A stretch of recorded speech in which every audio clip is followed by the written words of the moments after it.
It's time to dance. Here we go. The Lillian McDermott Show.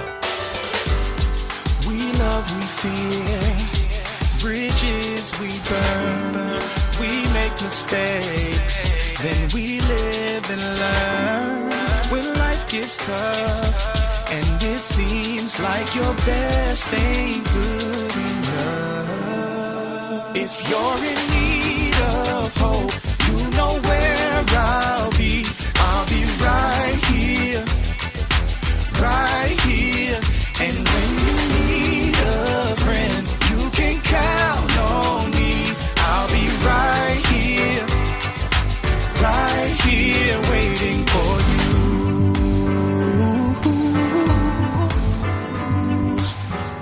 you. This is the place you can always turn to when you need a friend. The Lillian McDermott Show. To reach out to Lillian, visit her on the web at whenyouneedafriend.com. Now let's all learn together. Here's Lillian McDermott. Hello, my listening and viewing friend. It's so nice we can meet each other on the air on this beautiful best day ever. And for those of you who are tuning into the classroom for the first time, please know I've been waiting for you. This is a safe place where you can go to when you need a friend. It is my commitment to provide natural ways to heal, and it is my mission to make awareness, responsibility, and truth a part of our everyday life. And I hope you, my listening, as well as my viewing friend, will feel empowered to embrace a new truth and live the life of your dreams. Now, there's a saying out there that goes, there are plenty of fish in the sea, but I say, who wants to date a fish? So what happens is a lot of women and maybe men, we start looking for that perfect soulmate, that perfect person.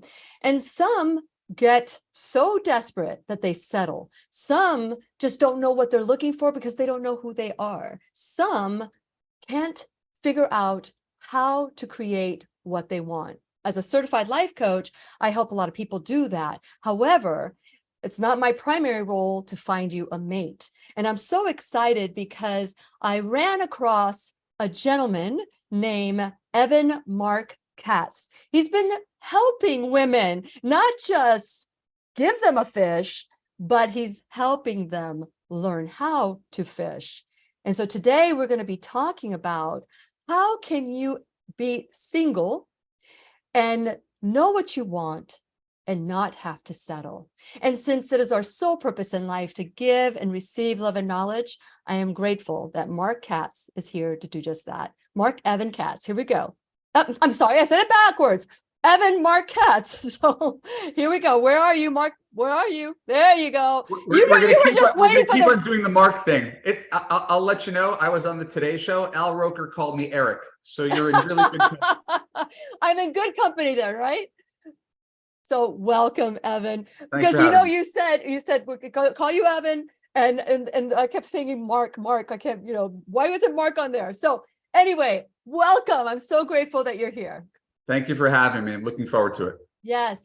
Okay. So share a little bit about your background and what led you to become a coach, a coach for strong, smart, and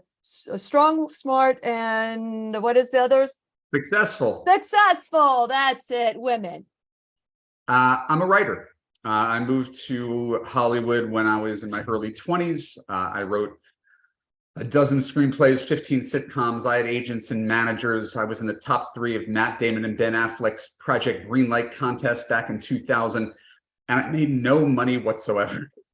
And I turned 30 and I didn't want to be the 40-year-old guy who was trying to sell a screenplay. So I had a pivot and I went to film school. And while I was putting myself through film school, I needed a job. I got a job answering phones at an online dating company, getting yelled at by strangers in customer service. And after a year of doing it, I realized, oh my God, I got to write a book about online dating because writers write. And so my first book is called I Can't Believe I'm Buying This Book, A Common Sense Guide to Successful Internet Dating. And unlike my Hollywood career, the book went well and it took off. And suddenly I was in Time Magazine and USA Today and CNN. And I was the same guy I was when I was a struggling screenwriter, but I had a career. And so I focused all my energies. I dropped out of film school. I started writing people's online dating profiles through a company called eCyrano. That became sort of another news story. And then it just evolved over the past 20 years. Online dating profiles led to online dating coaching and dating coaching. At a certain point, I realized that 80% of the people who were turning to me were certain kind of woman, 35 to 70-year-olds, had everything except for the man. And in 2010, I focused all my energies on helping women make better dating and relationship choices, and specialized. Now I have a program called Love You, where I take women through an entire course of action, a 6-month course that helps them find love. Now, do you guarantee that, or is that something that it's up to the individual? Because I saw some videos that you share this, and you're very particular who you allow into the program. Is that correct? It's by application, because think of it like a health journey or a weight loss journey. Mm-hmm. Signing up at the gym doesn't necessarily guarantee that you're going to lose weight. Going on a diet doesn't guarantee that you're going to lose weight. So we have a sort of a curriculum and a set of tools, and we provide a lot of support and handholding, individualized coaching, group coaching, community support. And at the end of the day, it's still up to the person to be able to do that. So everybody makes progress. You just can't say how far someone's going to progress by the time they finish the course. Does that make sense? Yeah, of course. Just like, of course. A lawyer can't guarantee they win every case, and a doctor can't save everybody on the operating table. So we really want to work with people as individuals and get the most out of their desire to find love. Very good. Now, you said that you deal with a variety of women, different ages. What has been a moment where you felt like, oh, I reached the person where I don't know if I could help, but were they able to turn things around? And how did they do it? I've been extremely fortunate that I've worked with some incredible, highly motivated women in challenging situations. And I mean, I could rattle off a list. I got a client who's 80, a husband. I had someone who was in a wheelchair, and she had a baby. I helped her older sister fall in love and get married in time for her parents to see her walk down the aisle at age 50 when they were in their 80s. I've helped people who live in the Yukon. I've helped people who are 80 pounds overweight. Last year, I helped a woman who is blind and obese, and really struggles to get any dates online. It's a pretty competitive marketplace. She has a boyfriend right now. So the nice part about this is it's not whether this works, it's whether you're going to stay where you are, you're going to do something different to get a different result. I'm very, very fortunate. Without a doubt. And, I think that the mindset, the attitude, that's so important. And I'm sure that you've gotten really good at spotting it right away. That if you're a coach, you understand, yes. you work with someone. You can't drag someone up the hill, Correct. But if they're properly motivated and coachable, you could have incredible results together. Well, let's talk about, especially, this is something that I hear a lot for women over 50, that it's really hard to find a person, a mate. And I always say, well, if you think it's hard, it will be hard. But how can we simplify this today for someone who is interested and would really like to create what they want? What would be the first step that one person should take that could go, wow, I never even thought of this? It's a good question. It's also a really broad question. The first step is having belief. And so it's challenging. I mean, I have a program called Believe in Love that singularly, it's a 250-page ebook and 65-page workbook and a 7-hour audio, just answering this one question, because it's so very important. If you're 50 and every relationship you've ever had disappointed you, he abandoned you, he neglected you, he made you feel small, criticized you, your whole history is saying relationships equal pain, nothing ever works. And then you listen to some stranger on the internet tell you it doesn't have to be that way. Right? What are you going to believe? You're going to believe your own history. That's what informs you. But you can't achieve these great things unless you believe that they're possible. I mean, no one goes to law school thinking they can't be a lawyer. Right. So we need to get the belief that it's possible. And so that's where we start. The entire first month of Love You is on confidence and belief. Before we do anything about dating, anything about online dating, anything about sex, We are just getting your head on straight so we could show people there is a path. This is like going on a diet. This is like switching careers. It takes effort, but there's absolutely a step-by-step process you could take. Very good. Very good. Rewriting the program is what I spend most of my time doing, because, we're like little human tape recorders from the moment we're born, and we're just absorbing everything. And as a child, we're absorbing it, but it's going into our subconscious mind. And those become the patterns that go back and forth, the thoughts that go through our head all of the time. And that's what creates our reality and what filters how we see the world. So I totally get belief is so important. What would be another step that somebody would want to work with you and change? The second month of Love You is about meeting men. If you're a woman and that's your biggest struggle, where do I meet men? You even led with this. There's no good guys left. So you're probably familiar as a coach with the concept of limiting beliefs. Mm-hmm. Right. So think of all the limiting beliefs that people have. There's no good guys left. My city is terrible for dating. Yes. All the ones who are out there are just looking for sex. Nobody's looking for commitment. These are stories. And here's the important part. As a coach, you have to validate these experiences. Mm-hmm. So I'm not going to sit here and be like, oh, it's easy. You just go out there, you'll find a guy in the next 60 days. That's not how it works at all. You have to validate that it is a challenge, but just because something's challenging doesn't mean it's impossible. Correct. Or even close to impossible, because I've helped thousands of people do this, so it can't be impossible. Really, it's just letting people know that even if 90% of the men out there are not right for you, and I could say that, with great confidence, 90% of men off the bat are not right for you. So you could be like an Ivy League school and say no to 90% of applicants and not even sweat it. But that means there's 10% of people who are potential good partners. And the question is, why aren't you meeting them? Why aren't you choosing them? Why aren't they sticking around? And that's what we have to learn. I love it. I love it. Okay, what's third month? Since we're going down the monthly road, what's the third month? The third month of Love You is on dating.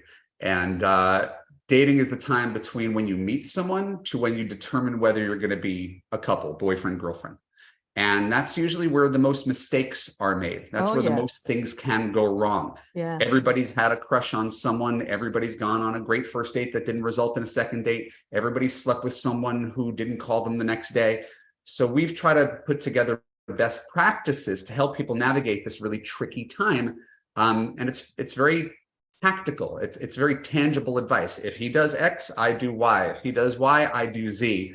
So that we take all the guesswork and all the mystery out of it and teach women to act from a place of confidence and abundance. What would a confident woman do in this dating situation when there's 3 guys after her at the same time? Right? Like, we need to know how to handle that situation. All right, I've got 7 guys texting me, but this guy hasn't texted me back and he hasn't asked me out. What do I do? So we've got answers to pretty much every dating and relationship question that can come up to take all the fear out of the process. It's interesting. Lately, I've been surrounded by a lot of single people. And I noticed that there is something that happens, which I guess I've been married for 29 years. So it's been a while since I've been single and in the dating world. And when I was in the dating world, I was much younger, very active. And to me, dating sites were not even a thought. But when you go out with somebody, maybe you were introduced by someone or you meet them, you're not, I don't remember going, okay, after my first date, maybe I said, oh, I'm not going to go out with this person again. But for the most part, I was curious enough about the second date or the third date or the fourth date. I wasn't saying if this doesn't work out after the first date, I'm never going to see them again. What is your advice for someone who goes out with one date and maybe there's not that chemistry, maybe they didn't talk about, things that were meaningful, maybe it was just the person was nervous or whatever. Do you suggest that the woman give the person a chance, or how many times should somebody go out with somebody before they say done? It's a really good question. It's a very common question. Week 8 of Love You is on first dates. We literally have a checklist, right? I mean, I really try to approach this in a systematic way. And And so these are obviously, made up concepts. It's not, it's not flow charts. You have flow charts too. No, I'm not much with graphic design any better than I am with camera equipment. So the idea is this. People ask this question all the time. Reasonable people can disagree. I've seen too much evidence that women, under the guise of trying to give guys a chance, waste too much time with guys. Okay. He's nice. People tell me I'm too picky. And so they spend way too much time trying to fit a square peg in a round hole. So I basically give people 3 criteria. Once again, they're arbitrary, but I think they make sense. Comfort, fun, and attraction. Comfortable meaning, can I be myself? Can I let down my guard? Can I relax? Because sometimes you could be out with someone who's really cute, but you're on edge the entire night and you feel like something's a little off. So comfort's really important. All right. Fun means what it means. If you go out with someone who seems great on paper, but you didn't actually enjoy yourself that night, why would you want to do that night again? So we need to have fun, some basis of fun. And similarly, attraction. On a 1 to 10 scale, a 6 in attraction over time with the right person can grow to a 9. But I don't see any evidence that someone where you're legitimately not attracted to them is going to turn into anything. And I give you permission to pass on someone that you're objectively not attracted to. So if we're doing everything on a 1 to 10 scale, it's like if they're all positive scores, if it's all above a 6, it may be worth a second date. And if it's not, you shouldn't have to talk yourself into it. There's a million other people out there that you could have these things with. Yeah, and this is where I guess, as being married for a long time, or, a long enough time to kind of forget that. But I remember going out with people and just having fun and just enjoying and, maybe thinking, oh, this is not going to go any further. But I wouldn't just write them a Dear John letter. I would say, hey, let's be friends, or something to that effect. Is it that let's be friends not acceptable when you're older and dating? Do people not want to hang together and just do things out of companionship? I'm around your age. I did similar things when I was single 16 years ago.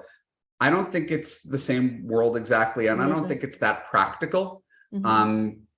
When people come to me when they're in pain, when they turn 50 and their parents die, when they get out of a 30-year marriage and they don't know what to do, correct, when they're in their late 30s and they want to have kids and the clock is ticking. People come to me when there's a real sense of urgency. Yeah. And I have a saying, every second you spend with the wrong guy is a second you're not looking for the right guy. Yeah. And so you can collect a whole bunch of really nice guy friends, and that has a place in the world. But every Friday night you're hanging out with your guy friend is a night that you're not going out with your potential husband. Yeah. And so for people who are really directed and motivated, I actually think of this. I tell all the women in Love You, you're the CEO of your love life, and men are interns applying for a job with you. And you just have to cycle through as many as possible, not for the sake of volume, but until it feels really good, until there's a nice, easy fit where you don't have to think too much. Should I give him a chance? You just want to hang out with him. Yeah. Dating shouldn't be agony. It should really feel easy. Yes, I get it. I understand it. And it's but in that easiness, I know that a lot of couples, they get together and they sleep together too soon. And then there's a confusion between sex and relationship and love, and it gets all muddled up. What is your advice on that? There's a term we use in Love You called sexclusivity. Basically what it means is don't sleep with anybody until he's your boyfriend. And generally don't make someone your boyfriend unless you've gotten to know them a little bit. So there's the temptation to move really fast because there's a mental connection, there's a physical connection. We're all adults here, it's fun. And then we're working backwards. You slept with someone on the 3rd date. You don't know if he's a good guy. You don't know if he's commitment oriented. You don't know if your values are aligned. You don't know how you manage conflict together. You don't really know much of anything. And so it's not that it's wrong. I don't have any moral judgment against it. I don't find it very effective as a dating strategy. So I basically tell women to try to date a guy for 4 to 6 weeks and see whether he's boyfriend material. And if he's boyfriend material, now you can take down your profiles, become a couple, sleep together, and potentially forge a future together. The problem, as you pointed out, is people get the order backwards. They have the sex first, and it's much harder to see things clearly when you're sleeping with someone than when you're not. Very good point. Great point. Great coaching. Thank Okay. So month 4. So let's look at month 4. Month 4 of Love You is understanding men. I am, again, I joke about the term, but it is probably accurate. I'm a professional mansplainer. Women ask me to explain, what is he thinking? Why does he do that? Because some of it, dating and relationships, is really mysterious. I would never do that. Why would he do that? And it becomes my job to be essentially a translator. And so the Understanding Men section of Love You are on things like chemistry, masculine and feminine energy, alpha males versus beta males. It's really understanding guys, what kind of personality you have and what kind of guy would be a good fit for you. Very good. Okay. So you said this is 6 months. So we got 2 more. I didn't 5. think I thought we were just going to talk about all the specific ideas, but I'm glad to give you a tour of Love You. Yeah, I think it would be great because anybody who's listening to, they're going, ooh, this is nice. I want to, because I know that there is a lot of people out there that really don't know if they should hire a coach, first of all, for their personal life, let alone to find a man. So if they're hearing, oh, wow, he can help me with this, I'm thinking, this will be good for you. So I'm really conscious of the dynamic. I didn't want to make this sound like this is like a self-promotional, I'm selling Love You thing. That was not the way the interview was engineered. I'm obviously glad to talk about it. I could obviously help anybody who needs help, but I just want to make sure that I'm answering people's most pressing questions. Yes. All of these things are in the course, and all this kind of coaching is in the course. But I just want to make sure that whoever's watching knows I didn't come here to just promote Love You. I want to make sure. That's okay. That's okay. But there is what you're sharing right now, even though it's in Love You, and they know they can go deeper in love You. It might strike like, wow, I've been doing this wrong.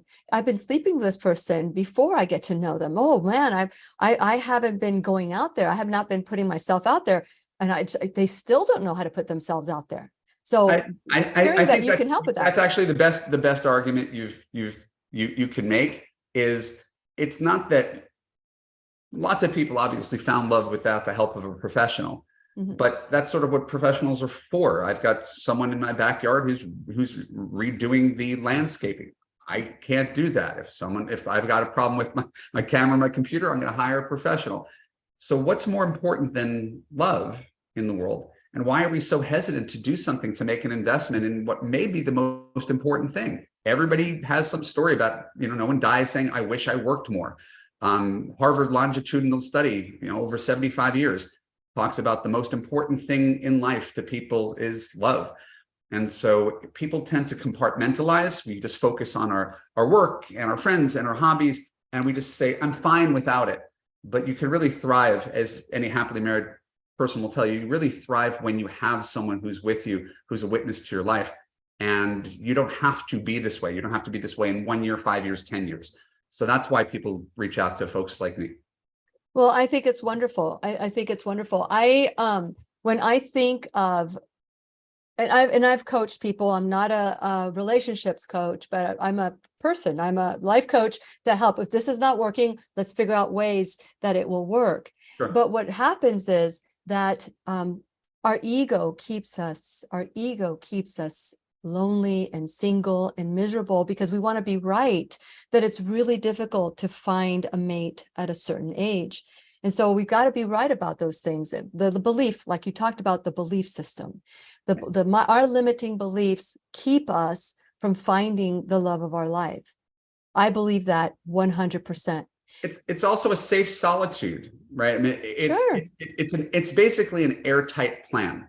If dating and relationships always resulted in disaster because my picker's broken, right? My picker's broken, so no matter what I do, I'm going to end up in the wrong place. So if dating has always led you there, what's the safest thing to do? Stop dating. Dating feels like a threat. Relationships feel like a risk. So you're basically capping, right? It's like somebody says, the best I could ever do in life is to make $45,000, and they don't aspire to do anything more than that because it's better to have a $45,000 job than to have no job. And so you just anchor yourself at a certain point instead of saying, well, what am I capable of? Someone has this, why not me? That's right. And there are good answers to those questions. It's not that hard to help someone see see in through their limiting beliefs and reveal their blind spots and give them a path moving forward. Absolutely. Well, I know that there are people who are single and there are people who are widowed. And so I was interviewing someone on my radio show many years ago, and the way she was talking, she sounded like she was single. And I asked her, I said, how long have you been single? And she said, oh, I'm not single, I'm widowed. So let's go with that. When somebody's widowed versus someone who's divorced, when they come to you, do you treat them any different, or should they treat themselves any different? So it's a good question. I might not give you the most satisfying answer on this one, but I'll give you what I think is the right answer nonetheless. I think people get very caught up in the minutia of their situation and sort of forget the universality of effective dating and relationship advice. So it becomes, could you create a program just for widows? Could you do something for women in their late 30s who want to have kids? What about divorced people who have terrible ex-husbands, right? And so I think there's just a broader perspective here where there's just good, confident, effective dating and relationship advice that applies to 95% of people. And then the 5% is through your own experience, whether you are a widow or whether you are Black or whether you are infertile or whether you live in a rural area and there's not that many people. We could always customize all of it, but most of the advice largely remains the same. Certainly there are different challenges facing widows, widowers than there are facing other people, but not enough to turn it into something bigger than that. If anything, the caution, the overall caution is not to rush too quickly into a new relationship to fill that huge void. That's probably the top-down advice, but everything else is, again, largely the same. Yeah, I wanted to go back. You had talked about, being in a relationship and that we really, truly just want to love and be loved. So I'm paraphrasing what you said, but one of the things that they've done research on for centenarians, they went back and they looked at what created longevity. What created, was it, that they ate well? No, some of them didn't eat well. Was it that they were fit? No, some of them weren't fit. What was it about their longevity that made them get to 100+ years of age? And the number one reason is that they felt that they belonged. They felt that they belonged in a group of people, that they mattered. And one of the studies that is out there is that the number one cause of early death is loneliness. So what do you say to someone that comes to you and is lonely, but can't get out of their comfort zone of that fear of what's on the other side of that loneliness? Sort of goes back to the original question that we were talking about. I mean, we're sort of circling around the same idea. Most people are lonely, right? It's certainly an American epidemic. It's been exacerbated by cell phones. It's been exacerbated by the pandemic. So most people have bouts of loneliness. And the only cure for that is to make an active effort to put yourself out there. It's just the scariest thing to do. Why? Because of our track record, right? And so it's learning to realize your past doesn't have to predict your future, right? Like there's all this stuff here. And what we do, at least what I try to do in Love You, is say, hey, we got a big blank slate. We got a white canvas in front of us. We got 30 years. That's a lot of time to say, no, I just give up. I'll be alone. I'll make the best of my work and my friends and my dog. Right? That's a really long time to consign yourself, to make that decision today, forever.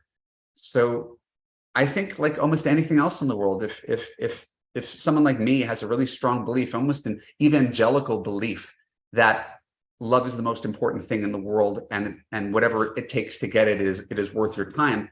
If someone is animated by that belief, I'm like the Sherpa who's going to take you up the mountain. You don't have to know how you're going to get to the top of Mount Everest, but I'll take you there because I know the route. Very good. Very good. Well, I saw one of your videos that, when you go to your site, evanmarckatz.com, I put in my address and I watched that video. It was really well done. And you talk about working too hard on relationships. And a little while ago, you said, a minute that you spend with someone that you don't belong with is a minute too long that you wouldn't be spending with someone that you could be finding that belongs with you. Paraphrasing again. So with that in mind, what does working too hard mean to you? Because and I think you also said in the video, even when you're in a committed relationship, which I'm in a committed relationship, you're in a committed relationship, what does working too hard look for you? What does that mean? Yeah. So thank you for watching that video. Of course. And calling. I checked you out. It's not a given. I've done a bunch of podcasts and they're like, so tell us about yourself.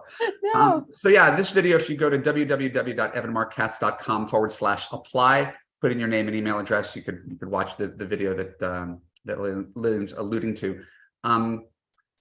My belief, and again, these are all beliefs, these are not facts, is that we've all been sold a bit of a bill of goods about what relationships are by generations before us. And you've heard it before.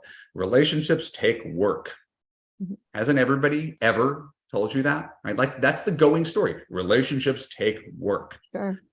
And I will validate this. Bad relationships take a lot of work. Okay. Right. So think of any relationship that took a lot of work. It wasn't a very good relationship, was it? But we've normalized that.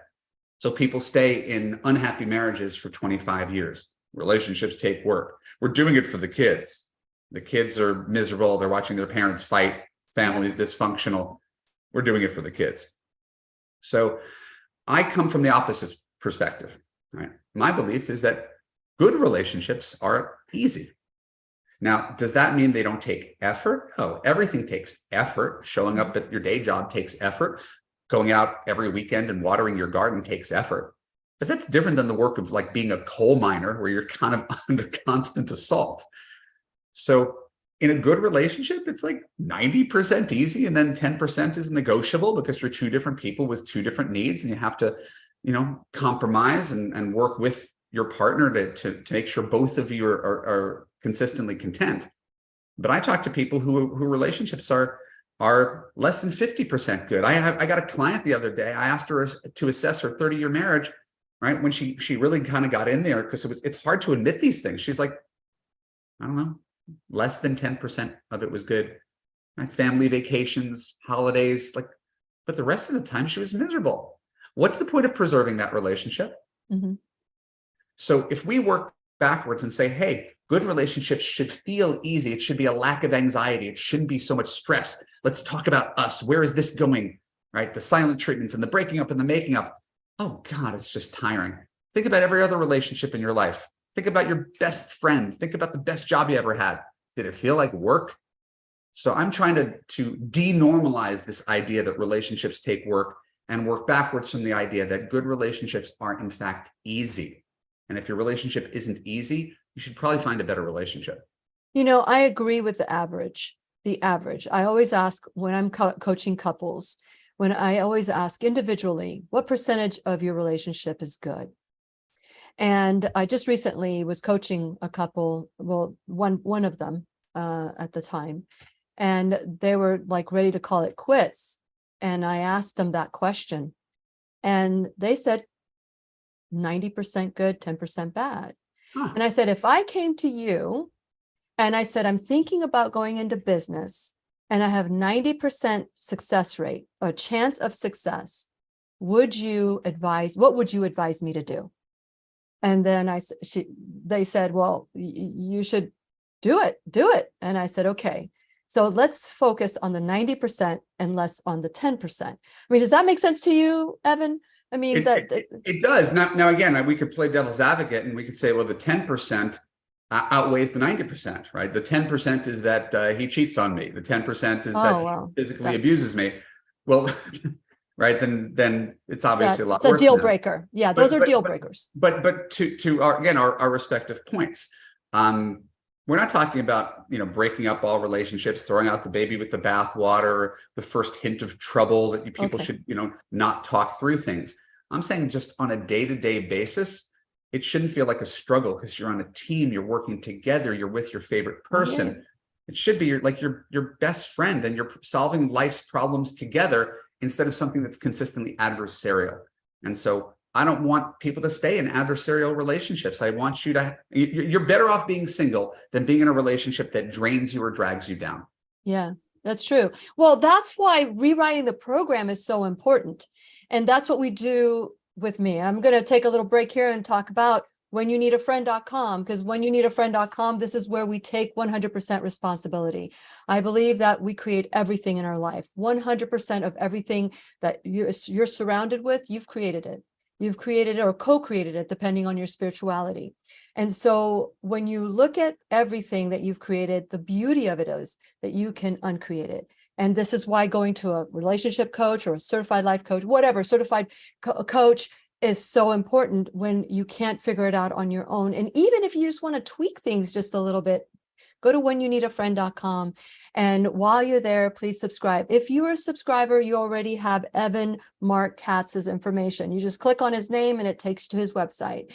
And if you want to look at his books or maybe read some of the things that he's talking about today or look into Love You, you can certainly do that. But if you're not a subscriber, then you have no idea who's going to be in the classroom. So please go to whenyouneedafriend.com, subscribe. While you're there, check out my sponsors, support my sponsors the way that they're supporting the classroom. Go to my my Shop Now bag, or when you go to whenyouneedafriend.com, go to the pop-up. Go to the pop-up. We have I Am the Solution workshop starting on April 21st, 22nd, 23rd. Those are the days of the workshop. We also have with Dr. William Davis, we're going to do Super Gut in August. So there's a lot of different ways that you can take your health, that you can take your life back. So check out all the Lilly approved products in the Shop Now bag and some of the workshops that we're doing. Go click on the workshop and it will show you all the different workshops that you can take advantage of.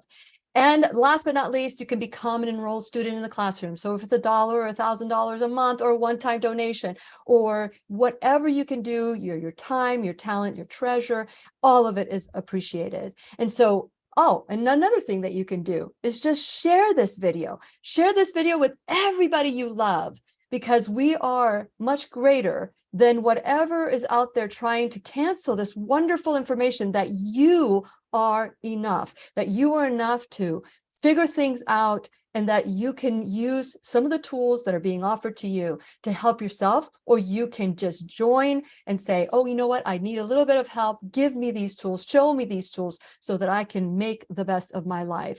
And that is what Marc Katz is doing as well. He does have Love You. And how can someone, Evan, learn about Love You? Can they just go to your website and just play around and find it by clicking on a button? Sure. Yeah. No, I mean, I've been doing this for 20 years, so I've got a really robust website. I've got 1,000 blog posts answering reader questions over the years. I have 280 or so podcasts that are available everywhere, including my website. But if you just want to learn about this program, you go to evanmarckatz.com, click on Love You at the top of the page, read all about it. You can see other women who've gone through the program and their friendships and their success stories and their wedding dresses and what we offer in the program. And you can fill out an application and we'll talk on the phone, figure out if you're a good fit for the program. I think it's great. And you're not a matchmaker, and you don't work with matchmakers. You teach people how to do it themselves. I am friendly with most of the top matchmakers in America. I offer an alternative to that. The matchmakers are in business because people say, there's nothing wrong with me, just hand me my partner. I've tried. Online dating is not working, just give him to me. The problem is matchmakers are no better than the database where matchmakers finding people. They're finding them online. So the people who go to matchmakers are not better than other people. You're just taking the work out of it for you. So as you said at the top of our conversation, my job is to really teach you to fish, to be your own GPS, to be your own matchmaker, to be able to trust your own judgment when it comes to dating, relationships, and men, instead of subcontracting the most important thing in your world to a stranger who you've talked to for a half hour. So yeah, I like empowering people with the ability to do this on their own. I think it's great. I think people need to, and I really do believe that this is a huge problem, especially with this next generation that's coming up. They don't know how to look people in the eye because they've been looking at the screen, they've been playing games, and they've been having relationships over the internet, and it's not real. A lot of people, a lot of women have gotten ripped off because of internet, like long distance internet chatting and doing all these things that may become a victim of some form of a crime, whether it's theft or personality. They take your personality. There's just, or identity, not personality, identity. And so what are some advice for you that you give women when it comes to giving too much information when you're first getting to know somebody? There's a lot in that question, and I want to sort of like tease out the different. Perfect. Good. Yes, there are internet scammers. That's going to happen. That's the internet. It's going to happen everywhere.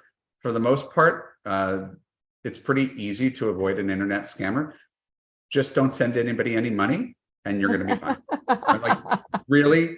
Maybe that person wasted a few weeks of your time by pretending to be someone that they're not. But the second they ask you for $5,000, okay, so you wasted your time with a scammer.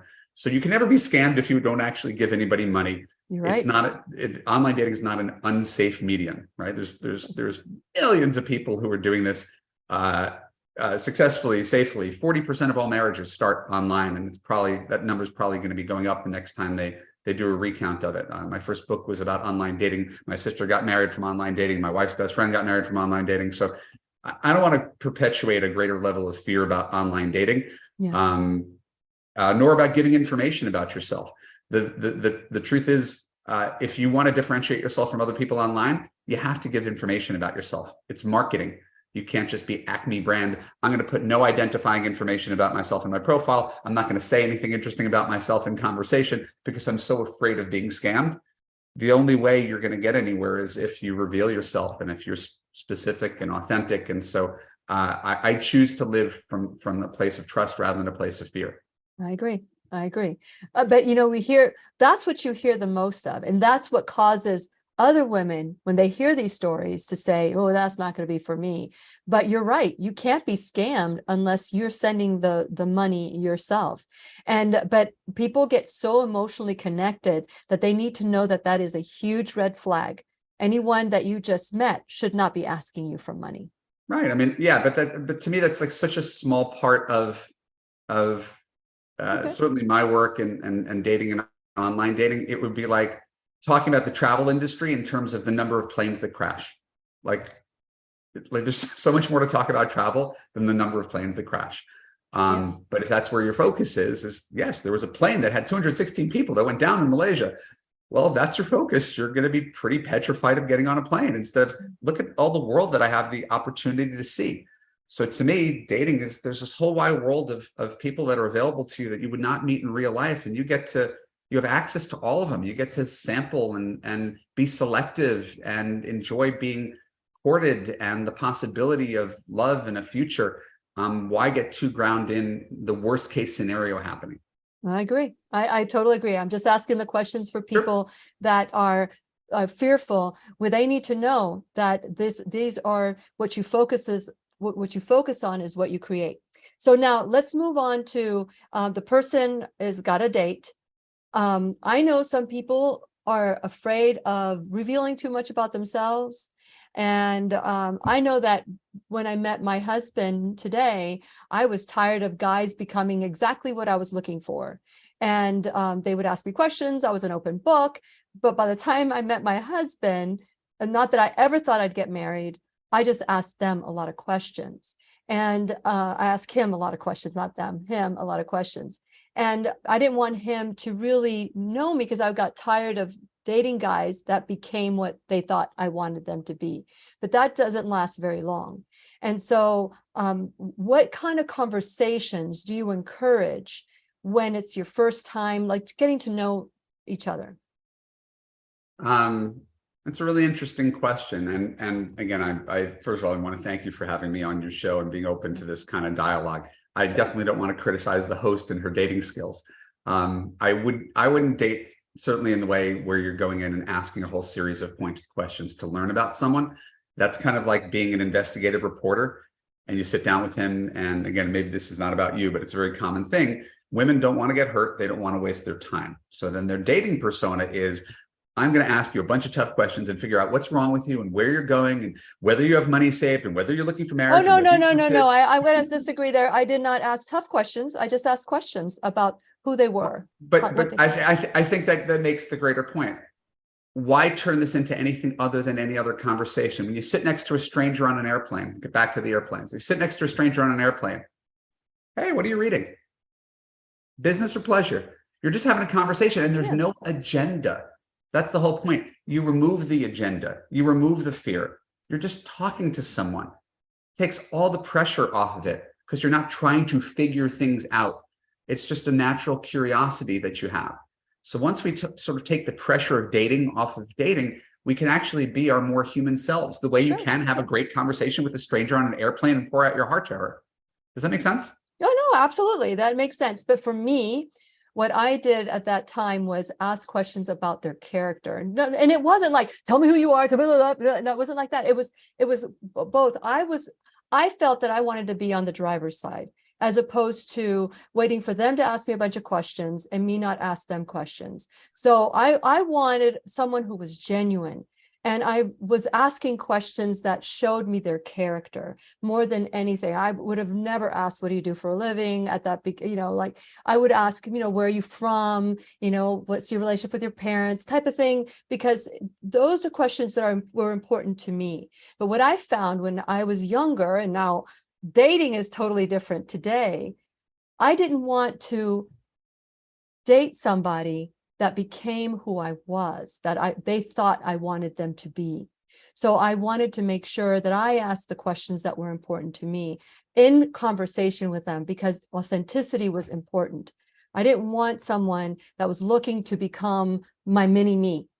I wanted someone that had character and was not afraid. And listen, my husband got the job, so it was okay. But what are some other conversations that people can have, some ideas that people can go there? Because what I also have seen is that they want to trash their ex, they want to trash their past, they want to trash. And to me, that's not a date that I want to be on. I understand what you said. Yeah. I don't think that it's effective to try to ask character-driven questions, right? I understand the thought process behind it. I don't think it's effective. I think people see through that. So it's not that you don't ask questions. It's that you put aside what you're trying to do. There's a bit that I do in Love You. We talk about this, talk about having an agenda, right? So what's a typical male agenda on a first date, Lillian? What do guys want to get out of a first date? What does a confident guy want to get out of a first date? Well, I mean, I would say they want to get to first base or second base. I don't know. Okay.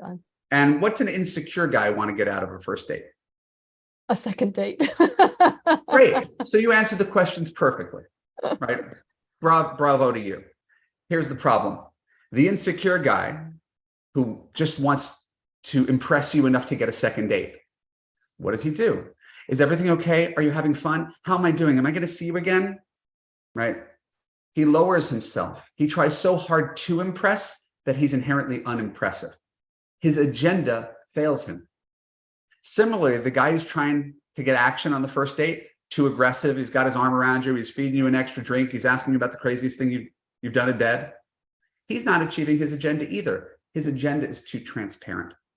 So that's why we talk about putting aside the agenda. Of course you want to get to know who a guy is. Of course you want to see his character. Of course.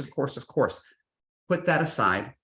A good date is about having fun and connection. It's not about a specific scripted conversation, no more than you scripted any other conversation you've had anywhere else in your life. Well, this wasn't scripted. This was not scripted. Not what I think I'm saying this incorrectly.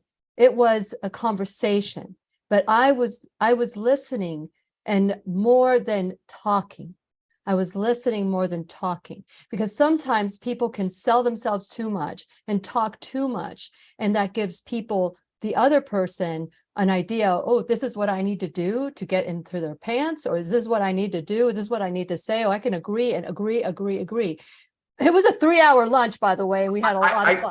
I get that. And again, I agree that listening is really more powerful. Let people talk, let people reveal themselves. That's what I did. Right. Yeah. I just want, when the question is what kind of questions should you ask on a date? I would never tell someone these are the questions you should ask on a date for a guy to reveal his character, because it seems too focused on trying to, some sort of shit test that if he answers his question about his mother wrong, then he's going to be eliminated. He's off the island. He's off the island. That's all I'm saying. So listen, there's a million ways to go about dating. I try to see things from both perspectives. Most people want to not be in their head on the date, right? They just want to be present, because when you're present, that's when you're having a real connection. When the next thing you know, you've closed down the restaurant and it's midnight. So the more of that and the less we're in here trying to strategize, I think the better. Good. I think that's great advice. So now I'm curious. We only have about 5 minutes left, but I want to know the 5th month and the 6th month. What do you talk about those? What is the focus during those two? Month 5 is on relationships, and month 6 is on commitment. So the whole point of Love You is that it's chronological: confidence, meeting men, dating, understanding men, relationships, and commitment. And so each week there's about a half hour of video, 10 3-minute videos, audio, transcript, and a little exercise. So for smart, strong, successful, busy women, we give this to you in small, digestible chunks, talk about these very, very specific issues chronologically as you go through the course. And it happens to parallel where most people are going in their real life as they go through their course. By the time they get to the end, we are talking about, oh, I got this guy, he's my boyfriend. I want to figure out if he's a keeper or not. And that's what the last month of Love You is about. Awesome. And so any suggestion for women that would like to go to places to meet men? What are some of the places that you encourage women to go to meet men? Also a really good question, and it's strangely not a dating coaching question. Probably the reframe would be, it's not where do I go to meet men?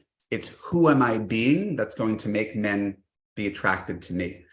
Because there's a woman named Patty Stanger. She's a millionaire matchmaker. I was once supposed to debate her on Dr. Phil.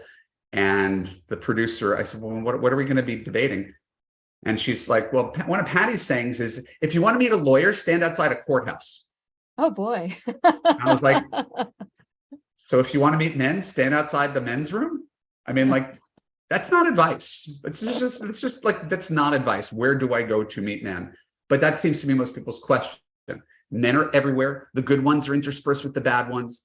So you don't take up golf because men play golf. Like where do I go is not the thing, because that answer is going to change if you're 65 and live in Portland or 25 and live in New York City. So it's not where do I go, it's who am I being and who am I choosing to invest my time in. I can give you a skill set for being a great first date. I can give you a skill set for marketing yourself online and weeding out the wrong kind of guys based on character and effort, right, through a process. But you can't tell who the 10% of good husbands are amidst everybody else, because he could be in line at the bank or the grocery store at a party, and you can't just bop around hoping to find a guy. That's not a strategy. Well, I think it's great. I mean, when I look at you and I say, I've interviewed a lot of women life coaches, relationship coaches. And I thought it was really a breath of fresh air to hear you speak about a male's perspective to help a woman kind of get them to that point where they believe in themselves enough to know that they're enough and that they can attract enoughness to them as well. Because two halves of don't make a whole. It just makes less than a quarter. It makes a quarter. And so we need to become whole in order to bring that person to our lives. So thank you, Evan, for being a part of today's class and being our teacher. I'm sure that you piqued the curiosity to a lot of women who would love to do what you're teaching. So thank you so much. And please remember, everybody, We're right here waiting for you worldwide at whenyouneedafriend.com. This is Lillian McDermott and Marc Katz wishing you love, peace, joy, and unexpected abundance. Make it the best day ever. Oh, there you go. You did it good. The opinions and advice expressed on the Lillian McDermott radio show are intended for the individual callers and guests on the program and are presented to our wider audience solely for general educational purposes. Please act responsibly and consult personally with your own medical, psychological, or nutritional expert before taking any steps to improve your life. Thank you so much for watching today. I'm so excited that we get to hear this perspective today. Evan, you're great at what you do. I'm glad that we had this conversation, and I look forward to maybe having another one too. I was trying to get that with the last ever. I was really going for that. Yeah, we're going to have you back just so that you can coordinate the ever with me. We'll do that again. Okay. Thank everybody. I wanted to thank you all for watching today, and we'll see you tomorrow. Bye. Take care. Bye-bye. Thank you.